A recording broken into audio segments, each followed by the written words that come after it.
¿Qué proporción de Colombia es activa en redes? Es muy chiquita. ¿Qué proporción de Colombia habla en Twitter?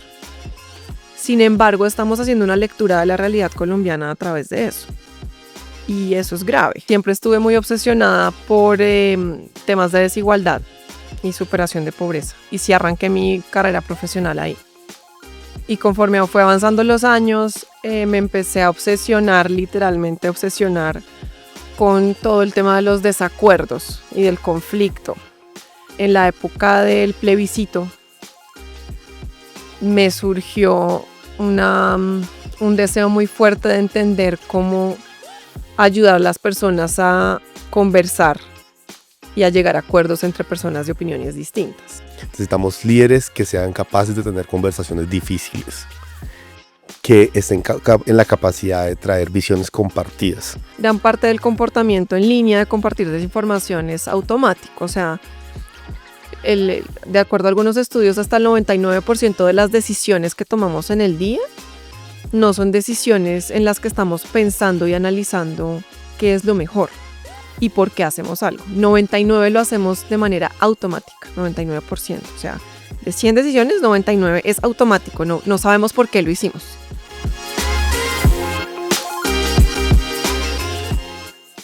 Hola a todos y a todas, bienvenidos a un episodio más del podcast de la Fundación Innovación para el Desarrollo, donde exploramos la vida de líderes, de innovadores sociales, de personas que están generando impacto social.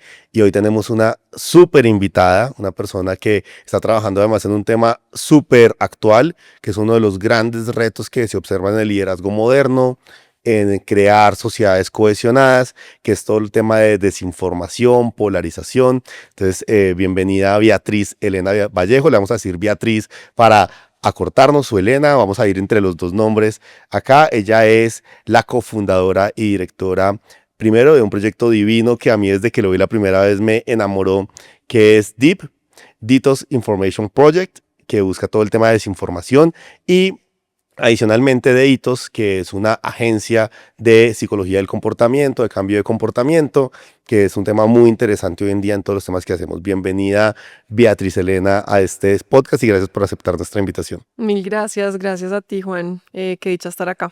Bueno, entonces arranquemos contándonos sobre ti. O sea, ¿cómo termina uno metido en temas de comportamentales, psicología y economía del comportamiento, que es un tema que yo creo que es relativamente nuevo? Y segundo, ¿cómo después uno ata eso a los temas de desinformación y polarización? Es decir, cuéntanos de ti, ¿dónde naciste, dónde creciste y por qué llegaste ahí? ¿Cómo desarrollaste el liderazgo desde esa esfera? Bueno, yo soy bogotana, pero mis papás no son de Bogotá, entonces tengo raíces fuertes en Boyacá y en el eje cafetero.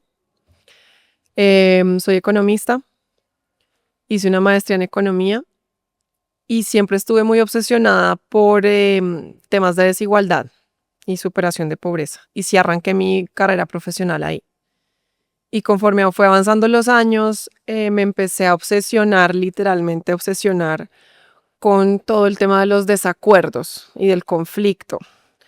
Entonces, en la época del plebiscito, me surgió un deseo muy fuerte de entender cómo ayudar a las personas a conversar y a llegar a acuerdos entre personas de opiniones distintas. En esa época, para quienes lo recuerden, no sé si las personas que ven este podcast, cuántos años tenían en ese momento, pero el país se dividió muy fuertemente. Y la idea era entender cómo ayudar a que las personas pudieran conversar. Y fíjate que fue al revés. Primero entré en todo el mundo de cómo ayudar a reducir la desinformación y la polarización y el conflicto agresivo a partir de la diferencia. Y ahí entendí que más que entender cómo, por ejemplo, ser una mediadora, negociadora, porque empecé a buscar programas y maestrías en eso, yo era buscando entender el comportamiento y cómo cambiar el comportamiento. O sea, ¿tú nunca fuiste una economista que quiso ser una corporate? No, cero. O sea, ¿eso nunca pasó por ti? No, nunca. Siempre quise trabajar en temas de desarrollo regional, pobreza, en un inicio, y después ya me me involucré mucho con el tema de polarización, principalmente. Ok, entonces, a ver, parémonos sobre momento del plebiscito por la paz, momento súper polarizante de Colombia. Sí. Yo creo que ese fue como el de los momentos donde nosotros más sentimos como sociedad que estábamos realmente polarizados. Es que esa vaina no se podía hablar en ningún lado. Fue muy duro. ¿Y tú qué encontraste ahí? La gente porque estaba tan dividida. Había mucha rabia, ¿no? Yo sentía rabia de dos lados. Rabia de quienes no entendían por qué había que perdonar o sanar de una manera distinta atrocidades, y rabia de quienes no entendían por qué no perdonar. O sea, era una rabia profunda y deshumanización profunda, que es uno de los temas en los que me enfocaba. En esa época no sabía que se llamaba así, pero viéndolo hacia atrás, era una deshumanización profunda en esa persona que piensa así, es bruta, es irracional, no entiende el mundo. Esa persona que piensa así no puede tomar decisiones para este país. Y ahí me pareció que empezamos a dividirnos fuertemente en dos. ¿Y cuál fue tu primera acción concreta en ese momento? Es decir, tú tuviste eso y dices, yo me intereso por esto. ¿Y cómo comenzaste a trabajar? ¿Creaste una plataforma? ¿Comenzaste a No, hablar con ahí gente? empecé, yo quería trabajar, empecé a aplicar a trabajos que tenían que ver con esto. Y no entraba en ninguno, pues porque yo llevaba trabajando en temas de planeación estratégica, data, análisis cuantitativo, economía, pues muchos años. Entonces en todas partes me decían, pues tú no tienes nada que hacer acá, que hablar con comunidades, que trabajo, nada que ver. Entonces dije, bueno, entonces tengo que estudiar. Y ahí te fuiste a estudiar. Entonces empecé a buscar maestrías en negociación y resolución de conflictos. Y una gran asesora, porque ella me decía, ¿por qué quieres eso? ¿Pero por qué? Entonces, hablando conmigo, me dijo, yo creo que a ti no te interesa tanto el tema de negociación. Por favor, date la oportunidad de buscar programas en comportamiento, porque yo te veo muy motivada a entender el comportamiento humano. Y tenía toda la razón. Bueno, Y ¿y por qué eso. descubriste del comportamiento nuestro en Colombia? Entonces, pues hice la maestría y ahí me puse a investigar. Mi tesis de la maestría la hice en Colombia, en una investigación buscando entender por qué compartimos desinformación. La desinformación, compartir desinformación es un comportamiento muy concreto, resultado y causa de la polarización. Entonces, por eso terminé yo en el tema de desinformación, porque es un comportamiento. Y ahí lanzaste DIP. Después de que llegué de la maestría, me junté con unas personas, diseñamos DIP, conseguimos financiación y lo lanzamos. ¿Qué hace DIP? DIP es un proyecto que usa ciencias del comportamiento, es decir, busca entender el comportamiento humano, cómo pensamos, cómo tomamos decisiones, para ayudar a las personas a que no caigan en desinformación y fortalecer la democracia en Colombia. El fin último de DIP es fortalecer la democracia a través de reducir la vulnerabilidad a la desinformación y fortalecer el pensamiento crítico. Bueno, eso es un reto gigante, inmenso, porque cuando tú me traes esto, yo ni siquiera lo veo desde el mundo político, lo veo desde el mundo ciudadano, ¿no? Y es un poco, y creo que por eso con Beatriz conectamos mucho cuando estábamos hablando, y es cómo le enseña a uno a que la gente no dispare la información que se encuentra en el camino sin saber si esa información es buena, regular o es muy mala, ¿no? O sea, cómo uno ayuda a la gente para que la gente pueda entender qué tipo de información le está llegando. Cuando hoy vivimos en una sociedad pues que tiene múltiples niveles de información y pues este es el típico caso de los amigos y los familiares y que mandan información falsa a los grupos de WhatsApp y comienzan a compartir sus cosas en Facebook o en la red social que prefieran alrededor de eso y se hacen una verdad a partir de esa información. ¿Cómo se combate eso? ¿Cómo se ayuda a entender eso? Pues ahí está uno de los temas fascinantes de las ciencias del comportamiento, que fue lo que me enganchó, creo yo. Y es que el cerebro es muy divertido. Es complejo, pero es muy divertido para quienes lo estudiamos. Y es que gran parte del comportamiento en línea de compartir desinformación es automático. O sea, de acuerdo a algunos estudios, hasta el 99% de las decisiones que tomamos en el día no son decisiones en las que estamos pensando y analizando qué es lo mejor y por qué hacemos algo. 99 lo hacemos de manera automática, 99%. O sea, de 100 decisiones, 99 es automático, no sabemos por qué lo hicimos. Puede que ni nos demos cuenta de un montón de cosas que están sucediendo a nuestro alrededor, simplemente lo hacemos de manera automática. Y así consumimos información. Entonces, parte de la clave es entender cómo hacer para que la persona involucre el sistema más analítico a la hora de tomar decisiones en línea, de qué consumir y qué compartir. Y eso es difícil, pero es posible. Y ahí es donde entra la diversión y es como entiendo todo ese mundo mental automático de los sesgos, de las heurísticas, de las reglas automáticas de procesos de decisión para entrar a dialogar con esa persona y que la persona quiera o se dé cuenta que tiene que enganchar un proceso más reflexivo. En DIP hemos hecho mucha investigación al respecto y en Colombia encontramos algunos temas que son claves y es que las personas, los temas que enganchan a las personas en ese automático tienen que ver con sesgos, es decir, con deshumanizar a otros, con sentirse discriminados, con tener estereotipos sobre otros o ver el mundo en blancos y negros y con, y con desconfiar de otros.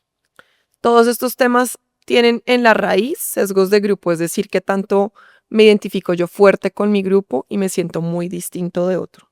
Entre eso sea más presente, más grandes estas características. Entonces, el reto que teníamos acá era diseñar soluciones que ayuden a las personas a entender que el mundo tiene más dimensiones y no es en blanco y negro, ¿sí? Súper. Hablemos un poco de esas soluciones. Ajá. Y es, yo lo entiendo súper bien y creo que cuando lo comienzas como a desmembrar, uno ya comienza a pensar, ah, sí, por eso es que fulanito comparte tal cosa todo Ajá. el tiempo, porque es que se está metido en un ecosistema que no le permite ser o necesita reforzar X cosa o no tiene suficiente confianza en los demás. Entonces contémosle un poco a la gente cómo son esas soluciones, cómo la gente es capaz de luchar contra esos sesgos. Entonces, son videos, lo primero que hicimos fueron unos test de personalidad y unos videos. Y son test y videos que invitan a que la persona se autoconvenza. Y esto es muy importante. Cuando queremos cambiar comportamiento, señalar y decirle a la gente qué tiene que hacer no funciona. Entonces son videos y tests amables que invitan a la reflexión y que permiten que la persona se dé cuenta sola de que el mundo es más complejo de lo que creía. Es decir, que tal vez el otro que piensa distinto de una ideología política distinta o de un rol en la sociedad distinto, porque aquí juntamos personas de izquierda, derecha, centro, pero también estudiantes que en ese momento habían salido a las marchas, empresarios, personas que han trabajado con los militares, gobierno, o sea, distintos grupos de personas que estaban en conflicto en ese momento en Colombia. Los juntamos, filmamos unos videos y las personas que ven estos videos se permiten darse cuenta de que la realidad es más compleja. Eso solo ya hace que la siguiente vez que vean información se cuestionen 2 veces si esa información es real o no, porque se dan cuenta que el mundo que estaban entendiendo antes es más complejo de lo que pensaban.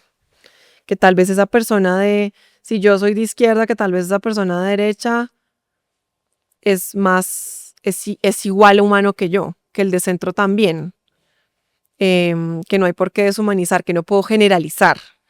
Que tenemos intereses en común, que tenemos un proyecto de país común. Entonces, cuando me llega esa información en donde apelan al uso de generalización sobre el otro, ya no caigo tan fácil. Y eso fue lo que encontramos que funciona. Y pues tenemos unas evaluaciones de impacto muy interesantes al respecto. ¿No? Eso es lo que nos funcionó acá en Colombia por la investigación que hicimos en Colombia. Y pues en el mundo hay otro montón de soluciones que han empezado a mostrar resultados interesantes como, por ejemplo, que las personas aprendan a hacer desinformación y puedan identificarla. Pero todo tiene que ver con activar el pensamiento crítico y caer en cuenta rápido que no puedo estar en automático.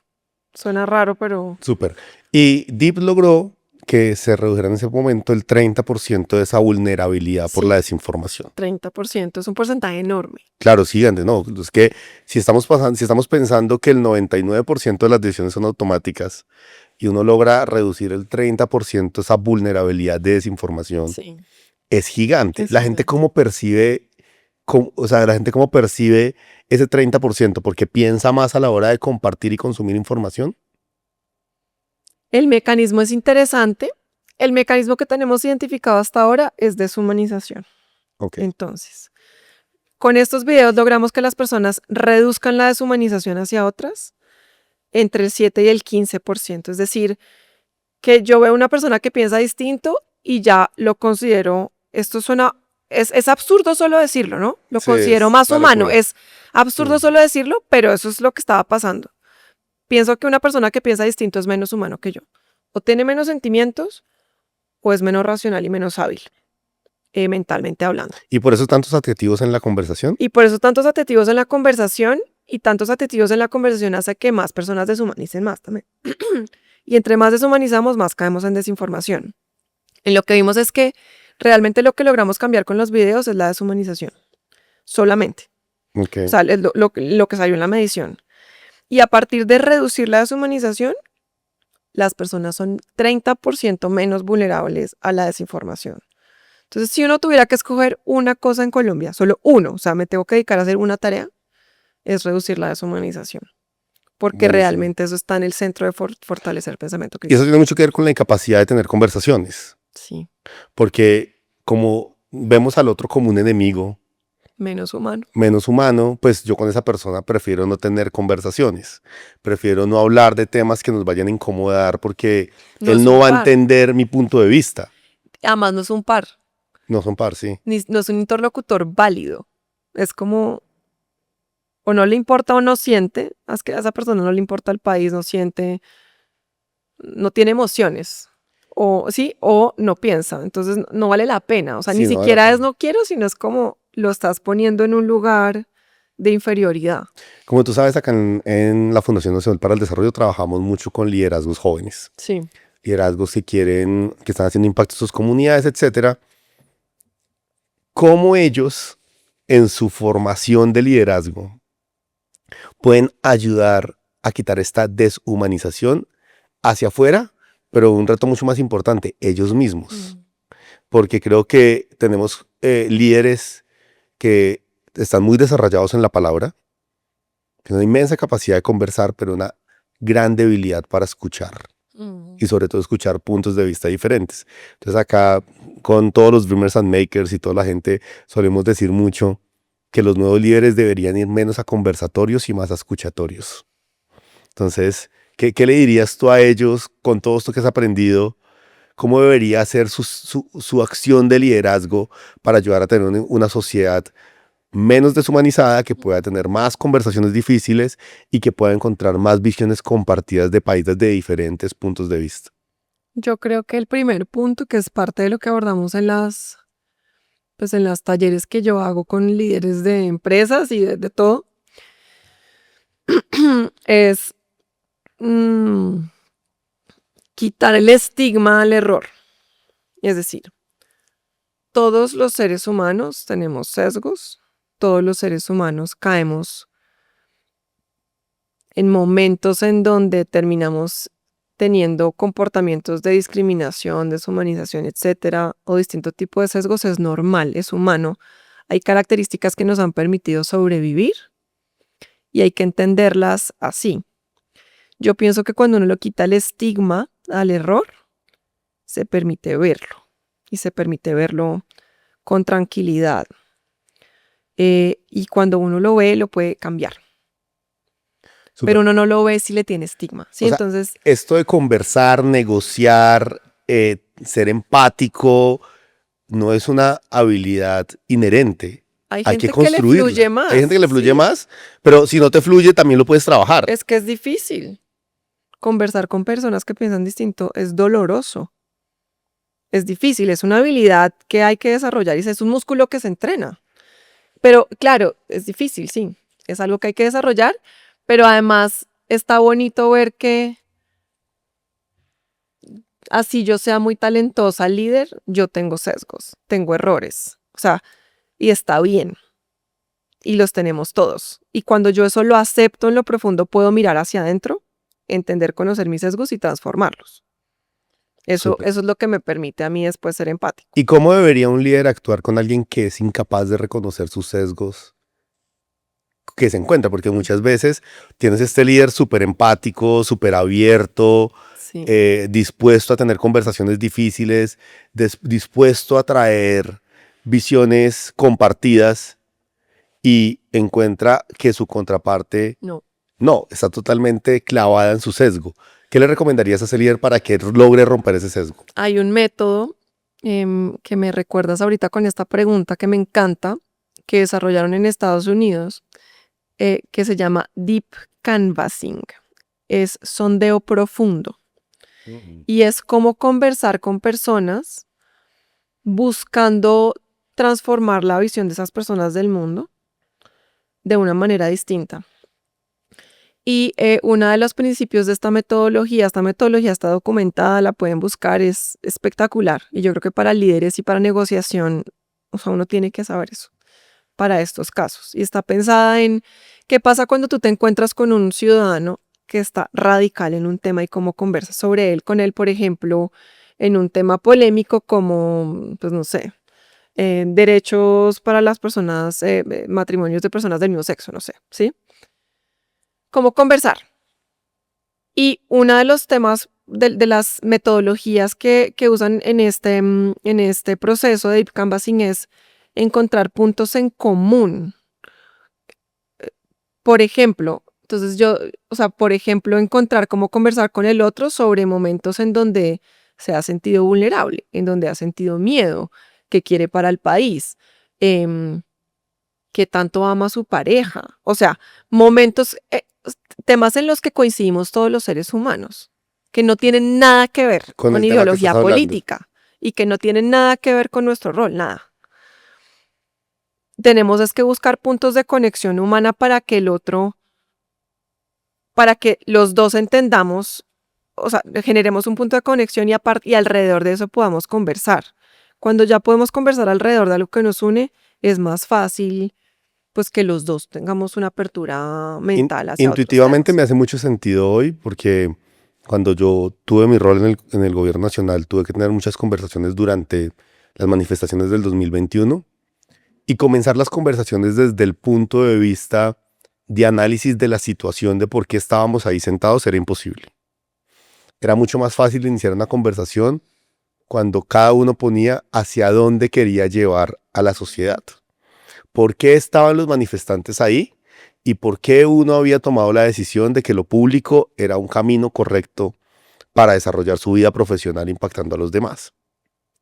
Pero, ¿tú crees que hoy en día cuando tú hablas con muchos líderes políticos, empresariales o personas del común, ¿tú crees que ese es un músculo que estamos desarrollando o es una conversación que en el liderazgo está muy puesta al lado todavía y no lo estamos trayendo? No, yo creo que ese es el gran reto del sistema educativo y lo digo siempre.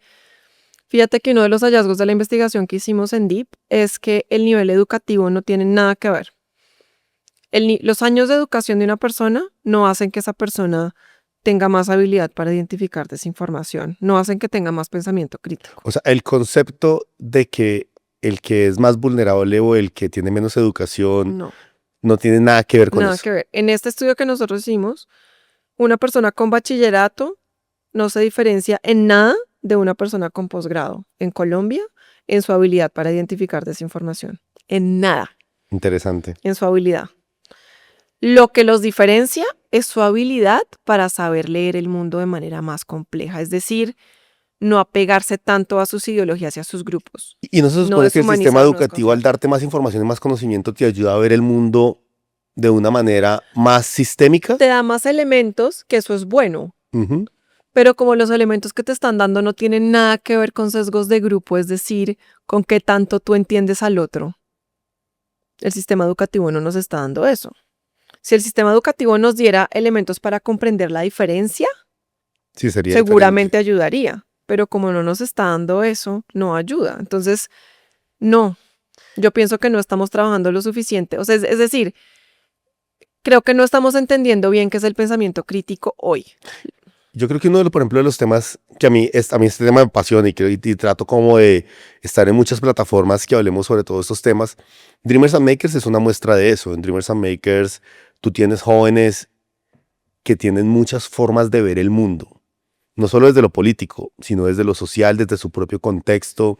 Nosotros tenemos jóvenes acá que tienen que coger un bote, una lancha para ir de un corregimiento al municipio más cercano y después un bus para ir a la capital más cercana y después venir a Bogotá a nuestros ejercicios con ellos y andan 20 horas y tienes jóvenes pues que cogen un Uber desde cualquier universidad de estas importantes que hay acá en Bogotá y se encuentran y sus realidades son totalmente diferentes. Entonces acá tenemos como una especie de laboratorio de gente que piensa y ve el mundo muy diferente, no solo desde lo político, sino desde sus realidades y desde lo que son. Y ha sido un laboratorio muy interesante porque nosotros hemos podido encontrar que sí es posible encontrarnos en la diferencia. Eso no es un mito. No. Y tú desde la parte más científica, más metódica, compartes eso, es decir, sí es posible. Y lo he visto también. Y yo casi que en los distintos proyectos que hacemos en Ethos es la consultora en donde desarrollamos Deep. Nosotros tenemos distintos proyectos y a veces nos encontramos con que parte de las trabas de cambio comportamental tienen que ver con discriminación, deshumanización y intentamos siempre hacer contacto intergrupal. O sea, juntar personas que supuestamente no se pueden ver, que no pueden supuestamente hablar y al principio, claro, están todos así. Y uno lo primero que les preguntó es cómo estuvo tu año pasado, qué fue lo más difícil del año pasado, quién o qué te genera más orgullo en la vida. Esta pregunta, ¿quién o qué te genera más orgullo en la vida? Nos pone a todos. O sea, todos empiezan a hablar de lo mismo. Super. Me gustaría que y ahí se ve, cambia todo. Ahí ya empiezan a conversar. En los videos que hicimos en Deep esto no fue libreteado, o sea, inventamos de verdad personas que deshumanizaban, que discriminaban, o sea, sabíamos que iba a ser tenso, fue muy tenso. Y después de los videos, lo más lindo fue después de los videos, que esto no lo filmamos porque las personas empezaron a conversar y se empezaron a intercambiar números porque quedaron curiosos de conocer al otro. Y algunos incluso dijeron, venga, porque nos tomamos un café la semana entrante. Pues esta experiencia estuvo muy dura, pero muy interesante, yo lo quiero conocer más. O ven, hubo una, por ejemplo, una estudiante que había salido a las marchas, pues estaba muy, muy furiosa con la situación del país en ese momento, con los empresarios, y había una señora que trabajaba con empresarios y que había trabajado con los militares. O sea, en ese momento eran dos lugares de Colombia que no podían conversar. Y salimos del video y uno empezó, ven, ¿tú dónde vives? ¿Tú dónde vives? Nos vamos juntas, me llevas a mi casa.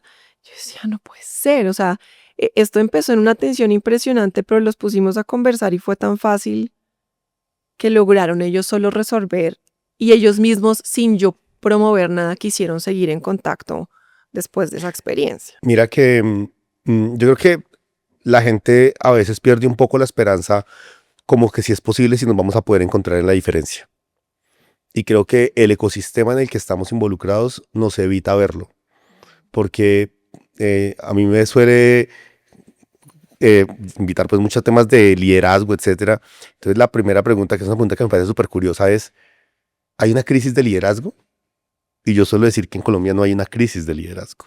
Sí, habría que saber cuál es la definición. Sí, exacto. De eso. La definición es que no hay muchos líderes. Pero no sé, tú lanzas un programa como el que nosotros lanzamos acá y aplican 2.000 jóvenes líderes de todo el país. Sí.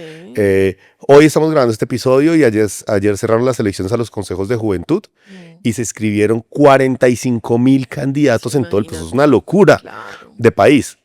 Yo creo que lo que tenemos es un sistema donde los liderazgos que más emergen son los liderazgos que más polarizan. Y liderazgos que generan posiciones muy encontradas. Y eso no es un reto solo de los medios de comunicación, no es un reto solo educativo, es un reto muy sistémico de cómo hacemos muy valiosos a esos liderazgos. Y mira que, cuando te voy a contar esa historia, cuando nosotros estuvimos en el gobierno, pues obviamente tuvimos todo este sistema de la manifestación del 2021, Hay una historia que el expresidente Iván Duque cuenta mucho, pues que obviamente yo la vi de primera mano, que es un joven en una conversación que le dice a Duque, yo me sueño con que usted y su familia se muera todos los días. Y eso pues fue muy fuerte para todo el equipo, para él lo ha contado ya en público, por eso lo puedo contar, y fue muy fuerte para todos. Comenzó el proceso de conversación que nosotros hicimos en ese momento, y hay una foto que es muy llamativa porque estamos en Medellín, y Duque se encuentra a este joven un mes y medio después de conversaciones, y este joven le dice, oiga, ¿sabe qué? Yo no puedo pensar como usted. Para mí es imposible pensar como usted. Pero hoy reconozco que podemos tener visiones diferentes, pero podemos encontrar soluciones en común. Claro. Y yo creo que Colombia necesita más historias como la que tú acabas de contar, como cientos de historias que uno se encuentra en todo el país hablando de esos temas, porque creo que no lo estamos visibilizando lo suficiente. Y me gustaría que, ya que hemos hablado tanto de desinformación, habláramos de desinformación en impacto en dos lugares: creación de confianza y polarización. Es decir, ¿qué tanto le resta o hace más difícil la creación de confianza estar desinformados? Las redes sí están haciendo mucho más ruido y están generando una percepción de realidad distorsionada. Y es importante visibilizar no solo el ruido. O sea, las redes sí nos dan una percepción de que estamos más divididos de lo que probablemente estamos. Lo difícil que yo pienso es que la política pública y las decisiones las tomamos en función de lo que se ve en redes. ¿Cierto? Claro, Pero eso no quiere decir que el país esté así, no quiere y decir... mira cómo critican de fuerte a los líderes políticos cuando los líderes políticos dicen yo no consumo redes. ¿Qué proporción de Colombia es activa en redes? Es muy chiquita. ¿Qué proporción de Colombia habla en Twitter? Sin embargo, estamos haciendo una lectura de la realidad colombiana a través de eso. Y eso es grave. Eso por un lado. Y por otro, las redes sí nos han vuelto más automáticos en el sentido de que cada vez nos cuesta más detenernos más tiempo a analizar una información o un contexto. Y ahí tenemos un trabajo fuerte que hacer. Pero entonces pensando, y claro, y ahí también está el sesgo de la negatividad, y es que de manera automática al cerebro le parece más fácil ponerle atención a información negativa, amarillista, urgente, que a información positiva. Entonces la cancha siempre va a estar desbalanceada. Entonces, si queremos comunicar todo esto bonito que sí está sucediendo y que sí podemos hacer, nos toca hacer más esfuerzo, porque esas historias no venden tanto como la parte negativa. Viralizar lo positivo es más duro. Es mucho más duro, es que así funciona el cerebro, pero es que piensa en temas de supervivencia, de nuevo. Nuestro cerebro también pues está cableado miles y miles de años para sobrevivir. Todo aquello que nos genere emociones negativas, angustia y nos enganche valores morales de cosas que son urgentes de resolver, tiene más atención inmediata, porque es que eso es lo que está atentando contra nuestra supervivencia. Lo otro, no. Sí. Entonces sí tenemos que hacer más esfuerzo y dedicarle más recursos a esto para equilibrar la balanza. O sea, aquí tiene que haber un esfuerzo consciente desde la comunicación, en todos los ámbitos, medios, gobierno, organizaciones, empresas, ciudadanía, para darle más peso al lado positivo. Sí, ser un líder que es capaz de hablar con otros, que no insulta en Twitter, ser un líder que no se pone en la conversación polarizante, es cero sexy. Desafortunadamente sí. O sea, es cero sexy. Pero ahí es nuestro rol de formar a la ciudadanía en elevar el nivel de exigencia de la conversación pública. Y en el tipo de líderes que consume. Entonces, cuando hablamos ahorita de la crisis de liderazgo, yo también suelo decir mucho, y es que no creo que haya una crisis de liderazgo, creo que hay una crisis de liderazgo que consume la ciudadanía. Y ahí es donde tenemos un reto gigante. Ahí, o sea, es que yo creo que eso es pensamiento crítico. Es que pensamiento crítico no es solamente saber identificar si una imagen es falsa o creada con AI o no, o si es de hace 10 años o no. Pensamiento crítico es poder leer la realidad de una manera más profunda. Eso, exigir el nivel de conversación, entender que esto es un discurso manipulatorio emocional que no vacío.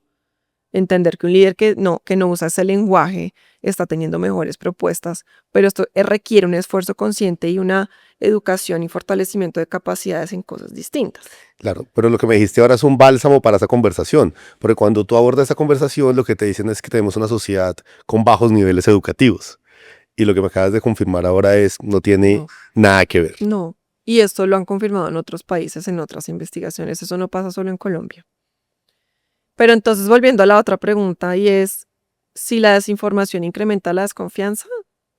O si nos impide generar más confianza entre Sí, nosotros. porque la desinformación, parte de las características de la desinformación es apelar a valores morales. Es decir, generar esa sensación y esa emoción de que algo es inaudito, de que el otro está cometiendo algo inaudito. El otro puede ser un grupo grande o pequeño, y eso mina cualquier base de desconfianza. Nosotros también hemos hecho bastantes investigaciones para entender por qué se da la confianza. Fíjate que en una que hicimos recientemente para entender realmente qué es la confianza, cómo se configura, qué es lo que estamos midiendo, lo que nos dio consistentemente es que de las cosas que más importan para fortalecer, por ejemplo, confianza entre la ciudadanía y sector privado, es la percepción de los valores de las empresas. No que también hacen las cosas, no si cumplen acuerdos o no, no. Es los No si pagan valores, impuestos. si son benevolentes, si les importa la sociedad, si hay niveles de cohesión social, si les importa el entorno, si hacen cosas, si son coherentes. Entonces, si lo que más importa para yo confiar en otro, en una organización, es eso, y por el otro lado la desinformación continuamente está minando eso, porque para que yo caiga en desinformación apelan a valores morales, a destruir la percepción de valores que yo tengo del otro y generar esta reacción de esto es inaudito, esto no puede suceder, lo tengo que compartir ya.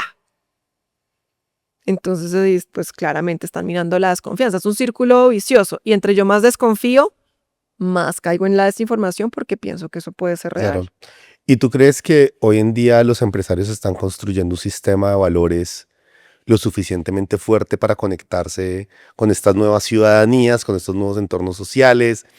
¿Cómo estás viendo el componente de licencia social de los empresarios? Pues me gustaría, claro, yo no puedo hablar por todos los empresarios, Sí, no, pero porque tengo contacto con pocos, ujú. pero con Bueno, los que eso tengo primero, contacto, eso que dices ya es una primera red flag, sí, porque no están pensando en eso. no sé, Mm, yo tengo mi percepción y es súper subjetiva y Sí, es una muestra chiquita y es que están empezando a darse cuenta que es importante. O sea, tal vez yo no pienso que sea desinterés, yo pienso que no se habían dado cuenta que es importante. O sea, no sentían que fuera su su lugar lugar. o su Al responsabilidad. revés, es como, este no es mi lugar, yo mejor no me meto acá, mi lugar es hacer bien lo mío Ujú. y prestar bien mi servicio. Estoy muy de acuerdo ¿Sí? contigo, ¿sabes? Pero yo no creo que no les importe, todo lo contrario. Ujú. Yo sí estoy viendo mucho interés y yo sí estoy viendo que están buscando qué hacer, pero pues no les podemos dar tan duro porque es que no saben cómo, no saben por dónde, o sea, esto es un mundo de posibilidades infinito. Estamos empezando con programas como los que ustedes tienen nosotros a dar alternativas, pero yo sí veo interés y yo sí veo que hay líderes empresariales en Colombia que le están apostando a esto muy fuerte y es muy interesante. O sea, proyectos como DEEP son posibles 100% por sector privado en Colombia. Entonces, eso es bonito. Claro, O porque sea, está que haya abierta la empresas que conversación. le dedican tantos recursos y que confían tanto en un proyecto de innovación, de una cosa que nunca se había hecho en Colombia, a generar investigación de esa manera es espectacular. Súper, buenísimo. Y pasemos un poquito a polarización. Ujú. Entonces, esta conversación alrededor de la polarización, todos estamos polarizados, es como esta conversación general, la discusión alrededor de cómo eliminamos la polarización. Yo suelo decir pues que yo no veo viable que la polarización se elimine. Se puede complejizar y es como le metemos data, cómo le metemos verdad, cómo le metemos información de valor, cómo le metemos skills que permitan en medio de esa situación construir conversación. Pero ¿tú cómo ves la polarización sobre todo porque ya no es un hecho aislado, en mi opinión, sino que ya es un sistema. Y a veces pareciera una industria, como que alguien se beneficia cuando estás polarizado. ¿Tú cómo estás viendo ese no sé si es un efecto de la desinformación o es Las una dos, ¿no? causa? Es causa y consecuencia, probablemente siempre ha existido, Ujú. pero yo no estoy de acuerdo con las personas que dicen que la polarización está bien. Hay personas que dicen eso, y Sí, que es normal, que polarizarse es pensar distinto, pero yo no sé si es que la estamos definiendo distinto. puede Puede ser. que ser, puede ser. Ujú. Para mí la polarización no es solo pensar distinto, sino que yo le estoy dando la espalda a quien piensa distinto. Y eso me genera incapacidad de construir. Y cada vez me distancio más. No estoy dispuesto a tener en cuenta eso. Entonces no es solo pensar distinto, es pensar distinto y deshumanizar y desconfiar y no ver al otro como un interlocutor válido. Y ahí la polarización sí es muy grave, Claro, porque además destruye la democracia porque destruye la de una democracia. manera impresionante. Y eso es lo que estamos viendo. Entonces, muy chévere polarizarnos si el presidente que queda es de mi ideología política. Si buscar la tribu. Sí, pero entonces yo es como, pero es que eso solamente abre una puerta más grande para que si queda un presidente que no piensa como tú, tenga justificación para hacer cosas que tú no quieres que haga y que viole un sistema democrático. Entre tú más te polarizas de un lado y deshumanizas de un lado, abres una puerta más grande para que otro haga lo mismo. Y ya es una ruleta rusa. Si quedó el que te gusta o el que no. Si quedó el que no te gusta, entonces te fregaste. ¿Y tú crees? Entonces, yo creo que sí, pero yo sí creo que sí podemos retornar. Ok, eso es lo que te quería preguntar. Porque Si fíjate podemos que retornar. lo que vimos con las soluciones de DEEP es que la manera como fortalecemos pensamiento crítico, la manera como hacemos que la gente no caiga en desinformación, es esto. Es volviendo a que las personas deshumanicen menos, se polaricen menos, se identifiquen menos radicalmente con sus grupos y abran la posibilidad de conversar con personas que piensan distinto. ¿Esto tiene algo que Entonces sí ver se con los puede. rangos etarios? Es decir, hay unas personas más adultas, de rangos etarios más adultos, que se polarizan más fácil que los jóvenes, por ejemplo. Entonces, acá no puedo saber si es causal o no, perdón el lenguaje técnico, etcétera, pero no sé si es causal o no, pero sí hay una correlación. Entonces, en este estudio que nosotros hicimos, los más grandes y los más jóvenes sí estaban más en los polos. Ok, Las edades medias no se no se polarizaban tanto, polarizaban tanto. pero pues no sé si Sí, pero es, no es concluyente pues 100%. era una Sí, caracterización de la muestra. claro, Em, pero sí da ideas. Pero sí da ideas, pero lo que estamos viendo es que sí hay muchas formas de volver. O sea, fíjate que hay una investigación que es espeluznante y es reciente del año pasado, en donde muestran que personas que están expuestas a 20 minutos, 20, 30 minutos de discursos de odio, pero discurso de odio no estoy diciendo nada fuerte, o sea, digamos grosero. Discurso de Sí, odio es decir que alguien no debería vivir en Colombia por ser de donde es. Eso es un discurso de odio. Un discurso de odio no tiene que ser extremo para hacer discurso de odio, es simplemente quitarle al otro un derecho o no tratarlo como igual, que lo vimos todo el día. ¿A cuántos minutos de la semana estamos claro. expuestos? Solo 20, 30, no me acuerdo si eran 20 o 30, perdona ahí, puedo ponerlo en las notas después. Exposición de discursos de odio, se reducía la capacidad del cerebro, inmediatamente se desactivan zonas del cerebro que sirven para sentir empatía por el otro. Súper. Incluso si esa persona es de tu familia. Mm, Esa es la mala noticia. Eso es lo más grave, porque no se puede hablar Entonces, de esto en la la familia. exposición a los discursos a los que estamos ahorita nos están polarizando más, nos están quitando la capacidad de sentir empatía y de tomar perspectiva. La buena noticia es que así como es, hay otros estudios que muestran que eso se puede recuperar, porque el cerebro es plástico, el cerebro es maleable, podemos reconstruir caminos, podemos reconstruir habilidades. Entonces, programas como este, videos como el que nosotros tenemos, permiten reconstruir. Lo que hay es que ponernos porque nos Bueno, están ganando un poco ¿qué nota encontrar que hay esperanza en medio de una conversación tan difícil? Y una conversación que pareciera ir en contra de la corriente, ¿no? Porque cuando usted habla de formación de liderazgos o de fortalecimiento de liderazgos en este tipo de temas, la gente lo mira a uno como, está muy Para bueno tu sueño, sí. pero en Pero este sí. contexto no creo que lo vayas a lograr. Mm. Para ir terminando, me encantaría que le contaras, porque hemos compartido jóvenes que están involucrados en ambos programas, del programa de Deep para jóvenes y lo que hacen ahí, y creo que es una excelente oportunidad para jóvenes emergentes y liderazgos emergentes que están intentando llevar conversaciones nuevas y su liderazgo a otro nivel. Bueno, y este es un proyecto que me tiene muy contenta. Pues Deep, como les conté, hizo sus investigaciones, sacó herramientas, más investigaciones y ahora nos dedicamos decidimos que queremos formar jóvenes líderes en todo ese conocimiento que hemos adquirido. Entonces, este año vamos a tener la segunda convocatoria y lo que hacemos es formar jóvenes en 3 cosas. Les contamos todo lo que sabemos de desinformación y de fortalecimiento de pensamiento crítico, entonces tienen acceso a todas las herramientas, investigaciones y conocimiento que hemos desarrollado de cómo fortalecer pensamiento crítico, por qué la gente cae en desinformación, cómo no caer en desinformación. Y ahí estamos haciendo 2 cosas. Uno, ayudamos a fortalecer el pensamiento crítico de los jóvenes que asisten, pero también que entiendan cómo entender a otros y cómo navegar ese mundo difícil como lo que veíamos ahora. 2, les hacemos una formación en sesgos y habilidades para el liderazgo. Los sesgos inciden fuertemente en yo cómo me comporto y cómo lidero y qué no estoy viendo. Si yo entiendo mis sesgos, soy mejor líder. Estas son formaciones que le hemos hecho a los comités directivos de las empresas más importantes de este país. Trajimos esta formación, la adecuamos para jóvenes y se la estamos entregando a jóvenes líderes para que Súper. fortalezcan su liderazgo. Y les enseñamos algunos tips de comunicación basados en ciencias del comportamiento, ya entendiendo cómo funciona la mente y cómo funciona el comportamiento humano, cuál es la mejor manera de incidir en el comportamiento desde la comunicación, que es muy importante para un líder. Entonces son formaciones en esos 3 temas: pensamiento crítico, sesgos y liderazgo y comunicación para incidir en el comportamiento.